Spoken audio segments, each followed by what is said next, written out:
Hi guys, welcome back to my channel.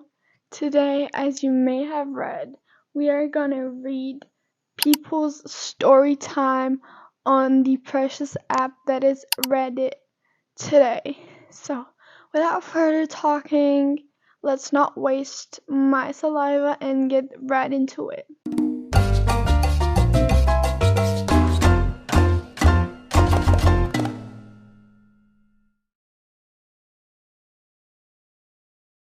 First story time. I found my boyfriend's second phone. I wish he was cheating. Me and my boyfriend started dating around 6 months ago. It was the first relationship I've ever had. I had never been so happy. It was like we were meant to be. So far, so good, you know. I met him at a coffee shop I frequent. I started noticing him there anytime I went. Sometimes I'd catch him staring, and he'd look around all embarrassed whenever I did. I thought it was the cutest thing. Well, yeah. After a while, I found myself silently hoping that he'd come over and ask to sit with me. We'd be playing tag for a couple of weeks, smirking and laughing at each other, but neither of us had taken the extra step of introducing ourselves. When he finally did, I felt butterflies started flapping around in my stomach, like never before. His smoldering blue eyes, that curly black hair, and his cute little freckles, I'm not afraid to admit that I was smitten. Okay, rom-com girl, okay. Our relationship grew from there. We were seeing each other every weekend, catching movies, having dinner, playing some mini golf. I knew it was honeymoon phase. I just didn't care. He made me feel wanted, and that was not something I was entirely used to. He'd show up with my favorite flowers, favorite candies, always knew the right thing to say. I don't want to ramble. I just can't get over how perfect I thought he was. Things started to go a bit sideways one night at a sleepover at his house. I had gone up to Pete late at night. As I gradually dragged myself to the bathroom, I could have swore I heard the vibration of a phone coming from his sock drawer. I was too tired at the time to really pay it any attention, but it was still fresh in my mind the next day. I asked him about it, and he got defensive enough for me to become suspicious. He showed me all of his drawers, though there was no phone inside. That kind of subsided my suspicion a bit. A few weeks went by without issue. We never argued. He made me feel like the only girl in the world. Then we had another sleepover. Yet again, after he was fast asleep, the vibration of a cell phone came echoing, this time from his closet. This time around, I was awake enough to actually investigate. But once I did, I immediately regretted it. This is about to become serious. Hidden within an old shoot box that was buried beneath a stack of blankets, I found it. A second cell phone. The screen was lit up with storage phone notification, but what caught my attention was the wallpaper. It was me asleep in bed. Now that's creepy. Why? What? I wasn't even the wallpaper on his actual phone. Seeing myself like this made my mind seeing myself like this only made my mind race more. I couldn't help myself. Well, yes, I would have had the same reaction. I would have screamed. Luckily, he didn't have a password to unlock his phone, but what he did have a password was for his photos. I took a wild guess. That's why I think it was fate that I made this discovery. I put it in my birthday in the photos app unlocked. My jaw dropped and my heart sank.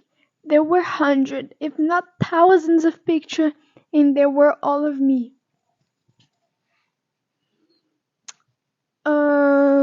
Hello? like he a creep.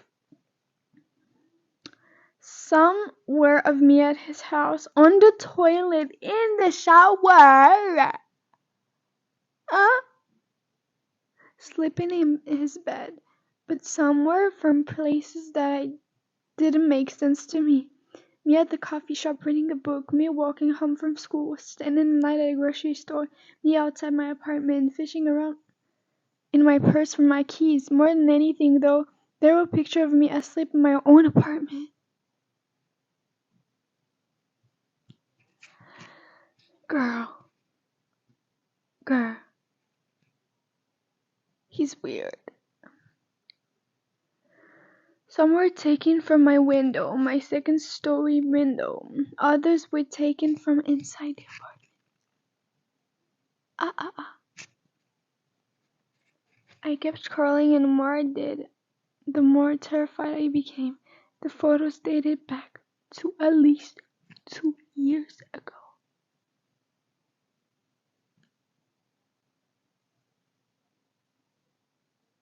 What do you mean 2 years ago? Like 1 to 24 months.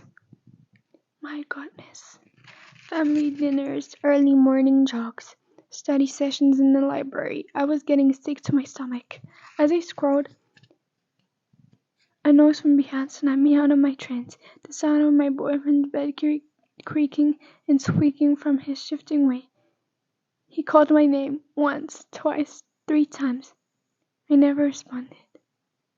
My God.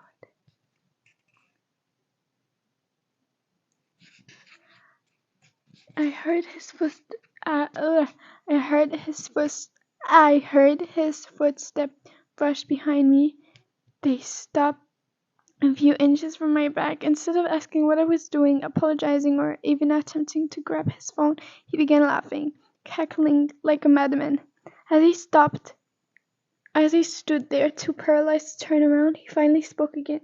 "Happy anniversary, sweetheart." Like, you can't leave me with that. You can't leave me with that.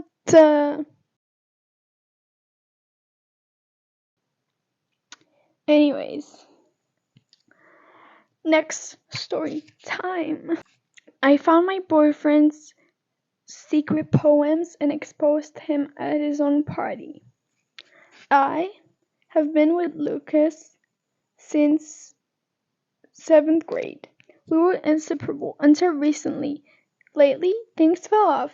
He was constantly making excuses to avoid spending time with me, always apologizing with cheap dollar store teddy bears, and it felt performative and fake. The red flags started flying when I noticed him someone texting someone named George. He would get incredibly defensive and red-faced whenever I was near his phone. One night, he abruptly left in a massive hurry to meet this George, leaving me home alone. While cleaning, I noticed his safe was left slightly ajar. I'll admit, I snooped. Inside, I found a notebook filled with poems. They were written from the perspective of a prince to a princess. I thought they were for me at first. They were romantic, albeit a bit intense. But I quickly realized the tone was wrong. They were also, let's just say, highly inappropriate and definitely not about me. I took the notebook and hid it. Weeks went by, and Lucas became unnervingly calm and avoidant. His mom invited me over to celebrate his birthday, and I thought, perfect timing. I decided I was going to read this poem out loud to him as a gift, the breaking point. When I arrived at his house, I hugged him, pulled out the poem, and started reading them aloud in front of his entire family. The vibe shifted instantly. The room was silent, and his parents and sister looked absolutely horrified. Lucas was mortified, and in a fit of rage, slapped me. In front of the fam.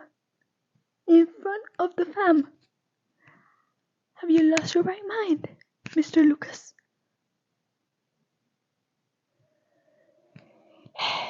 His mom immediately stepped in and ripped the pages out of his hand. That's when the truth came out. The poems were written to someone Bailey, his friend's sister, not George. And to make matters worse, Bailey was actually at the house for the party. Yeah. I demanded his phone after seeing everything. I finally saw the truth about who he really was. I broke up with him on the spot, left the party, and never looked back.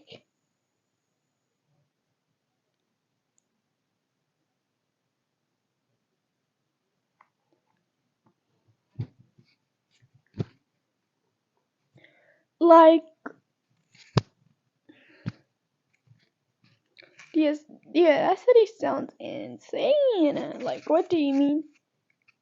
She exposed you for cheating, yet you're the one slapping her? Like, just doesn't make sense to me, you know? Like, what are you slapping her for? Even if she was the one cheating, you have no rights to slap a woman in front of your family. If I was the mom, I would have beat the shit out of him, you know? Anyways, next story, because I'm about to get mad. I'm the reason my elementary school banned devices on school field trips. This is a funny story that gets brought up every few years that I thought I'd share, so here we go.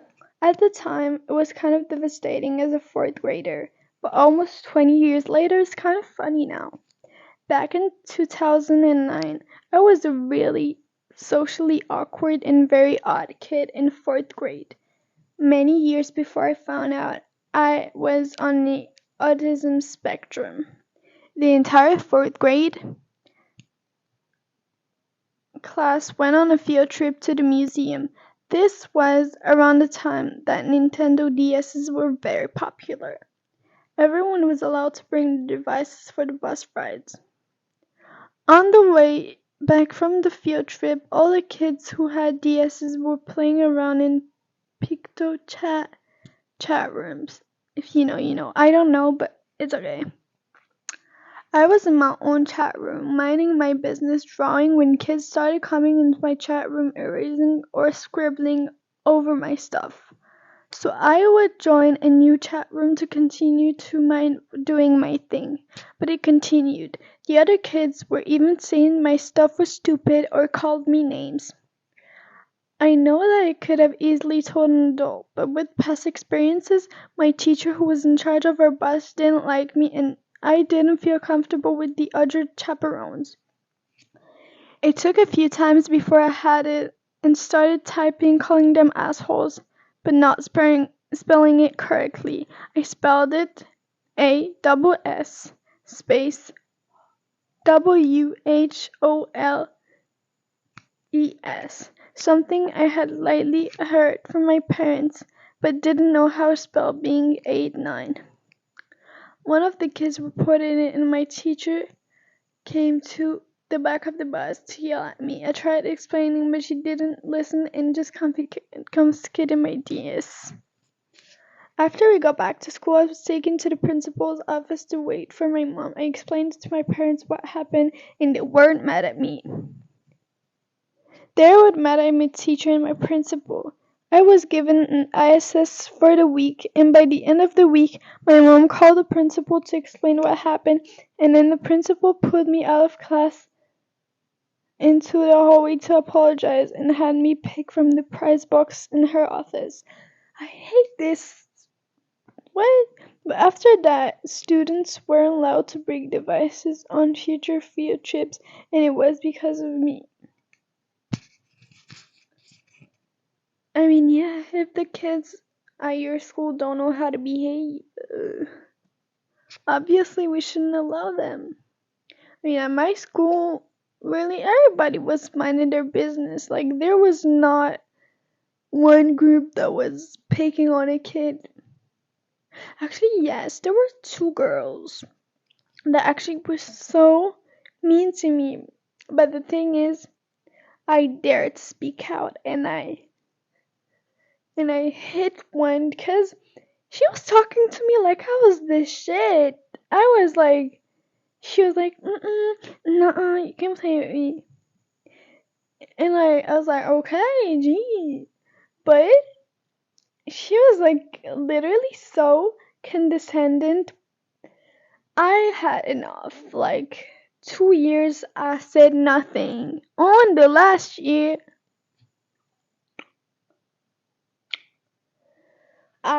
she was like way smaller than me, so I took her shirt and my bestie was like,